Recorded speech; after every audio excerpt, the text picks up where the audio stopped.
मन नियंत्रणात असेल तर भीतीला तुम्हाला स्पर्श करण्याचीही हिंमत होत नाही. एकदा भगवान बुद्ध आपल्या शिष्यांसोबत एका गावात उपदेश देत होते. तेवढ्यात एक व्यक्ती विचारतो, भगवान, मनातील भीती कशी दूर करायची?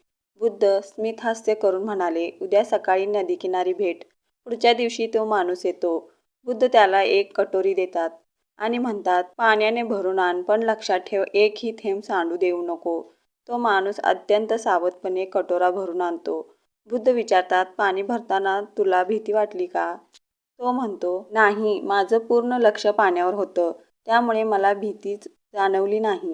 बुद्ध म्हणाले, जसं तुझं लक्ष कटोऱ्यावर होतं, तसं जर तुझं मन सकारात्मक विचारांमध्ये, चांगल्या कृतींमध्ये आणि ध्यानात गुंतलं, तर भीती आपोआप नाहीशी होईल. मन जिथे केंद्रित, भीती तिथे संपुष्टात. अशाच प्रेरणादायी कथा ऐकण्यासाठी अमर कथा चॅनेलला सबस्क्राईब करा आणि कमेंटमध्ये बुद्ध लिहून कळवा.